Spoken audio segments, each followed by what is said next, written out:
And now, on with the show. Welcome to TEDx Meadow Hall, Lekki. My name is Tunduro Lugbenro, and you're 9th student at Meadow Hall, and I will be your host for today. There's a lot to look forward to as we bring you our premier TEDx event, and we're really excited that you could join us today. Thank you very much. We have an amazing array of student speakers ready to share their ideas with you. After all, that's what TED is about, ideas worth spreading. The theme of this year's event is Explore, and yes, we are set to explore. We welcome very specially the founder and CEO of Meadow Hall, Dr. Kehinde Unwani, the education leadership team members, and distinguished Meadow Hall students and parents. We are also happy to receive students and staff from various Asian schools joining us today. Throughout this event, please make use of the chat room in sharing your feedback.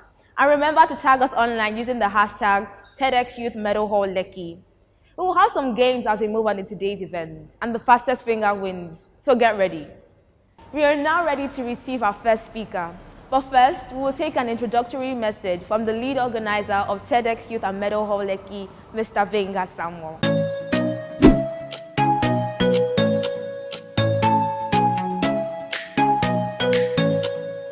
Hello, and welcome once again to our TEDx event.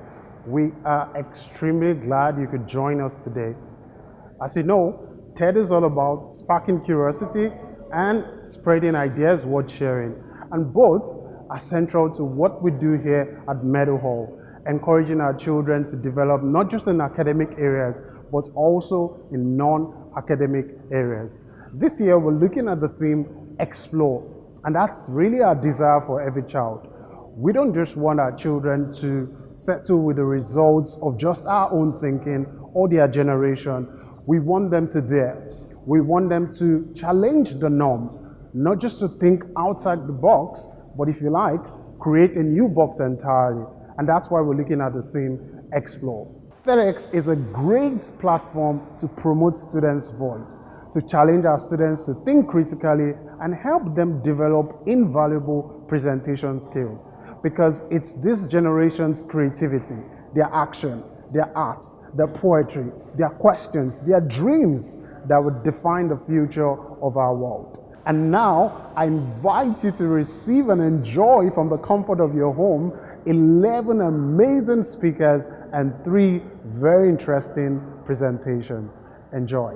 11-year-old Joshua Agboola is a programmer, future skills activist, YouTuber, and speaker on technology topics. He has built a few games, apps, and websites to his credit. More recently, he won the grand prize for the MTN Impulse Tech Hackathon with a pitch for Kagoka, a voice-activated educational app powered by artificial intelligence. Ladies and gentlemen, please make welcome Joshua Agboola.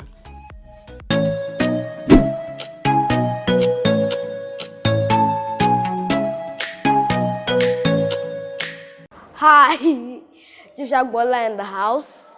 I am 11 years. I am the founder of Joshfortech, a programmer, a YouTuber, and also a future skills activist. I guess you might be wondering or you might be thinking, hey, what's a future skills activist and what do you do?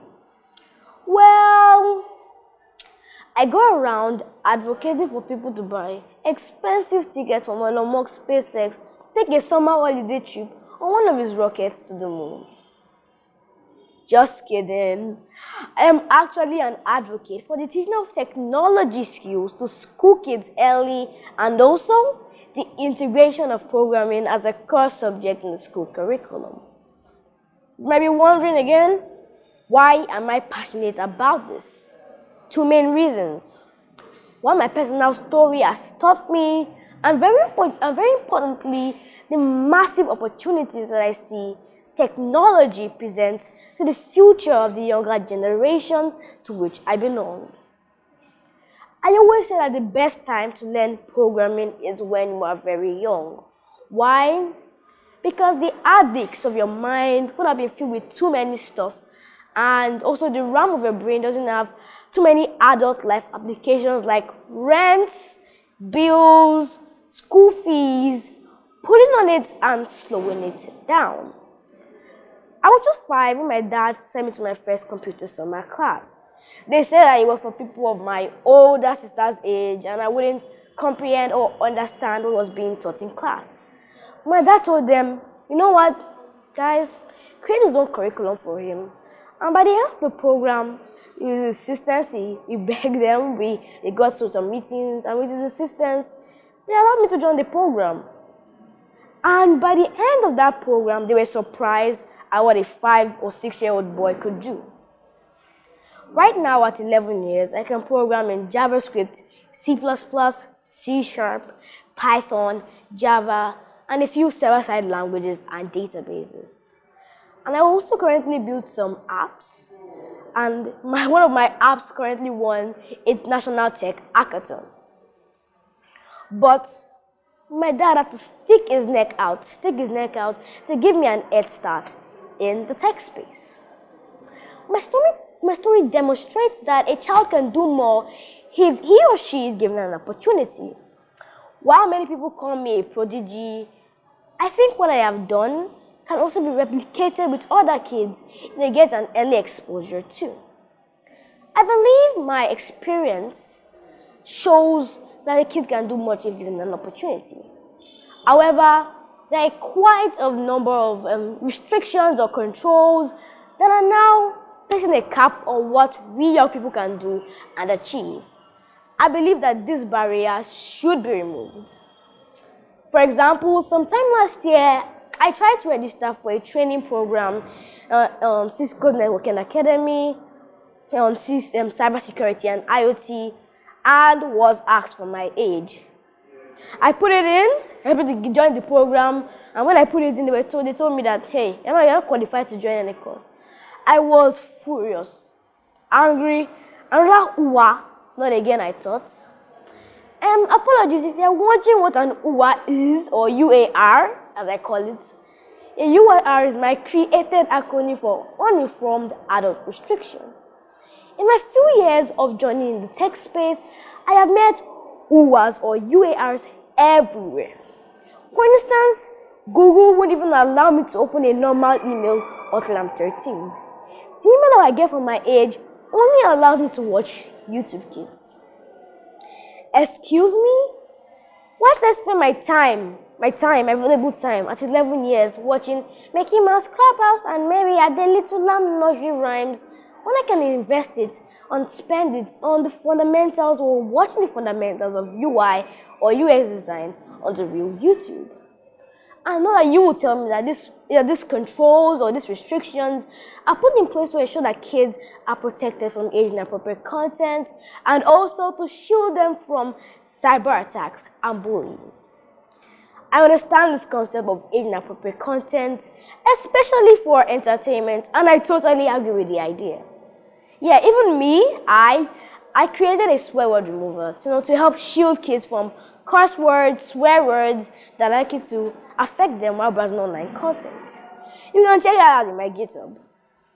My question is, why are adults placing restrictions or limitations on learning technology? I don't quite get that. Who says because I am 11, I can't seem to understand the basics of artificial intelligence or machine learning? Who says because a kid is 8 or 9, the fundamentals of networking and cybersecurity will be too hard for him or her to comprehend? Why can't we even teach the principles of data analysis from 4th or 5th grade, starting, for example, with data visualization, which kids can better relate to? I think in an attempt to protect kids, some things have been taken a little bit too far, particularly in the tech space, and are not denying young people the opportunity to access the information they need to innovate and unleash their creativity in life.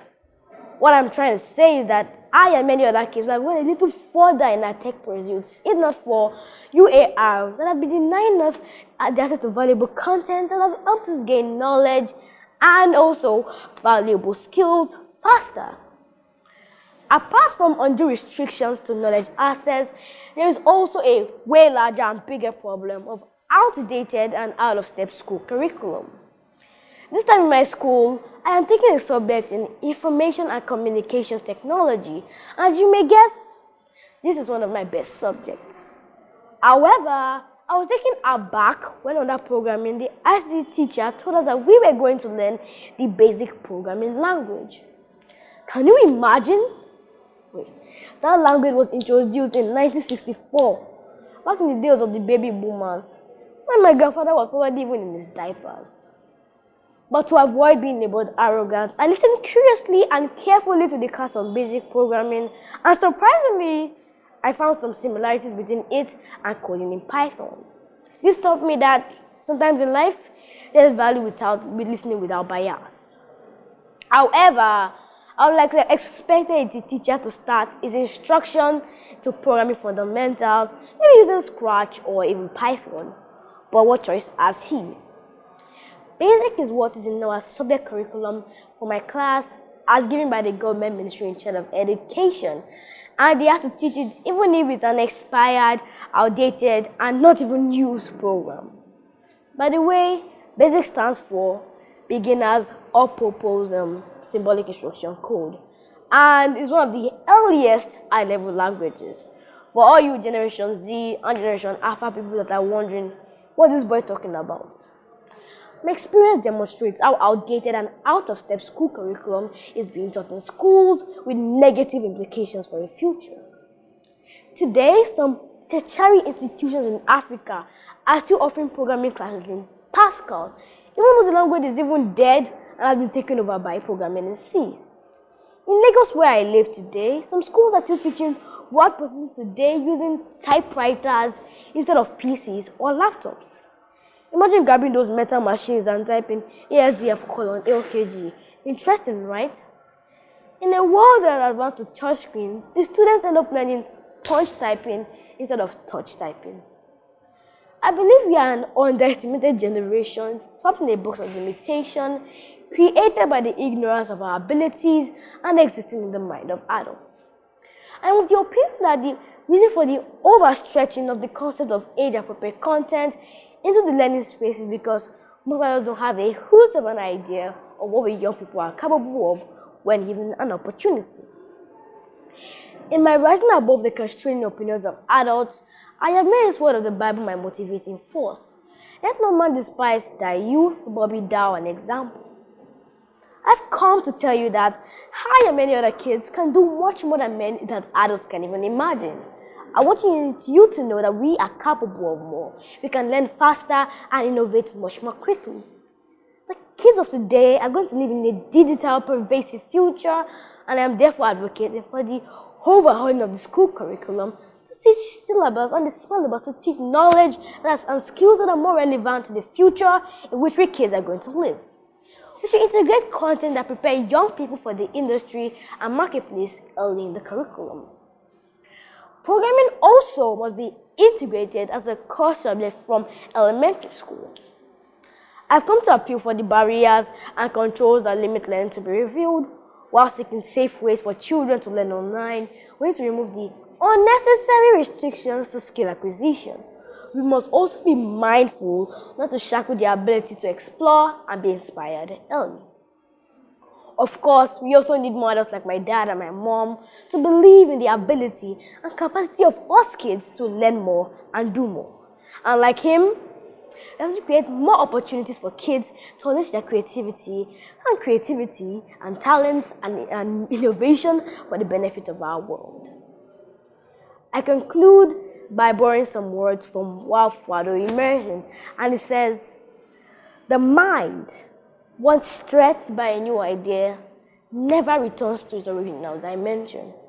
I say, the young mind, once stretched by a new idea, never returns to its original dimension. Thank you, and God bless you. Whoa, that was simply amazing. Lots of wise nuggets there. I would like you to share what resonated with you from Joshua's talk in the chat box.